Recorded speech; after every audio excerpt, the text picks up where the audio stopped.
पिछली क्लास में हम शिक्षण की प्रकृति और विशेषताएं पढ़े थे और शिक्षण की प्रकृति और विशेषताएं में 2 टीचिंग मॉडल्स बताया गया था। आज हम उन 2 टीचिंग मॉडल्स पर बात करेंगे, ठीक है। जिसमें से पहला मॉडल क्या था, प्रशिक्षक केंद्रित दृष्टिकोण, मतलब पैडागॉगिकल अप्रोच। तो ये अप्रोच का पढ़ना हमारे लिए बहुत इम्पोर्टेंट बन जाता है, क्योंकि ये क्या है, शिक्षण की प्रकृति और विशेषताएं के अंतर्गत आने वाली विशेषताएं भी है और साथ में ये मॉडल भी है। तो इसका हम आज इसके बारे में आज पढ़ेंगे, प्रशिक्षक केंद्रित दृष्टिकोण। और दूसरा क्या है, शिक्षार्थी केंद्रित पद्धति। पद्धति को ही दृष्टिकोण भी कह सकते हैं और पद्धति भी कह सकते हैं। तो पहले हम पढ़ लेते हैं प्रशिक्षक केंद्रित दृष्टिकोण में पहला अप्रोच इसका क्या है, पैडागॉगिकल अप्रोच। अब इसके बारे में हम पढ़ेंगे। इस दृष्टि को आंग्ल भाषा में पैडागॉगिक को मीन्स आंग्ल भाषा में इस दृष्टिकोण को आंग्ल भाषा में पैडागॉगिक भी कहा जाता है। पैडागॉगी कहा जाता है मतलब आंग्ल भाषा में, और जिसका अर्थ क्या है, शिक्षण का विज्ञान। मतलब जिसका अर्थ क्या, शिक्षण का विज्ञान। पैडागॉगिक का अर्थ क्या, शिक्षण का विज्ञान। शिक्षा शास्त्र एक पारंपरिक दृष्टिकोण है, इसे शिक्षण का विज्ञान भी कहा जाता है। मतलब शिक्षा शास्त्र एक पारंपरिक दृष्टिकोण है, मतलब परंपरागत है, बहुत दिनों से चली आ रही है। इसे शिक्षण का विज्ञान भी कहा जाता है। विज्ञान, और यहाँ ब्रैकेट में आप लोग देख सकते हैं दिया हुआ है कला, तो विज्ञान और कला भी कहा जा सकता है।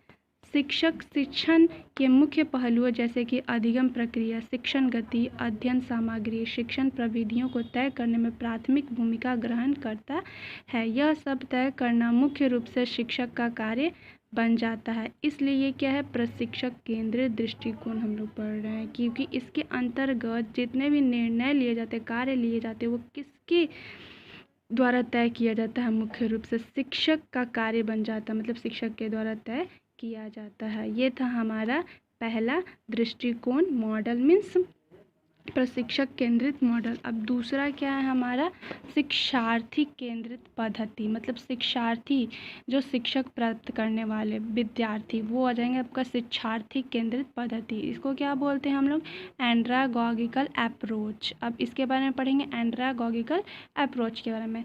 एंड्रागॉगिक मूलतः ग्रीक और बाद में जर्मन शब्द एंड्रागॉगिक पर आधारित है। मतलब ये जो एंड्रागॉगिकल अप्रोच जो है, सबसे पहले तो एंड्रागॉगिक मूलतः पहले ग्रीक फिर उसके बाद में क्या हुआ, जर्मन शब्द एंड्रागॉगिक पर आधारित है, जिसे 1833 में जर्मन शिक्षक अलेक्जेंडर कप ने प्रस्तुत किया था। जिसे किसने किया था और कब किया था, ये हमसे पूछ सकता है कि शिक्षार्थी केंद्रित जो पद्धति है एंड्रागॉगिकल, इसके प्रस्तुत करता कौन है, तो हम लोग बता सकते हैं अलेक्जेंडर कप है। और उन्होंने कब दिया था, तो 1833 में दिया था। या फिर ये भी हमसे पूछ सकता है, इसमें एक क्वेश्चन और भी बन सकता है कि अलेक्जेंडर कप द्वारा दिए गए एंड्रागॉगिकल अप्रोच कब दिया गया था। वो तो उसके प्रस्तुतक हैं ही, जिन्होंने दिया था, उसे प्रस्तुत किया था, लेकिन कब दिया था, तो हमें अगर हम ये पढ़े रहेंगे तब हम ना उसका सही मार्क कर पाएंगे।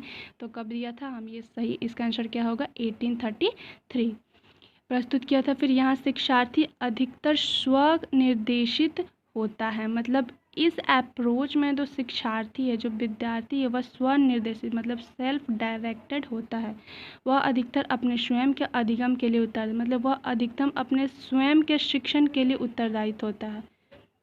छात्र ना केवल ज्ञान प्राप्त करते, इसमें छात्र ना केवल ज्ञान प्राप्त करते बल्कि वे अन्वेषण को ही खोज कहा जाता है। मतलब रिसर्च के माध्यम से व्याख्या करते हैं। इसमें सिर्फ वो ज्ञान ही नहीं प्राप्त करते हैं, ज्ञान प्राप्त करने के साथ साथ वो खोज भी करते हैं और खोज के माध्यम से व्याख्या करते हैं। छात्रों ने अपने अधिगम की गति स्वयं निर्धारित की है।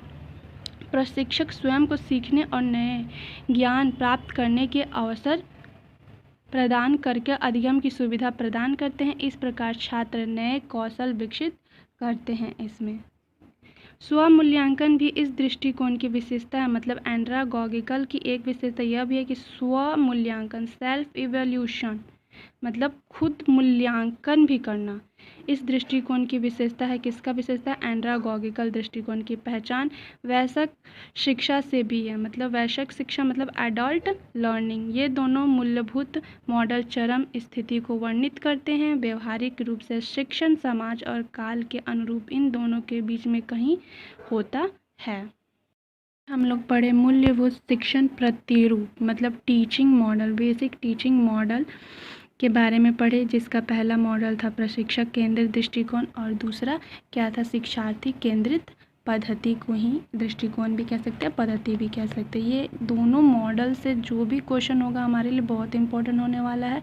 सो प्लीज़ गाइज आप लोग ध्यान देकर पढ़िए ताकि आप लोग फर्स्ट टाइम में ही नीट JRF क्रैक कर लें। और आप लोगों के लिए ये वीडियो बहुत बहुत बहुत ही ज़्यादा फ़ायदेमंद होगा। सो प्लीज़ आप लोग अच्छे से नोट्स बनाइए, स्टडी कीजिए।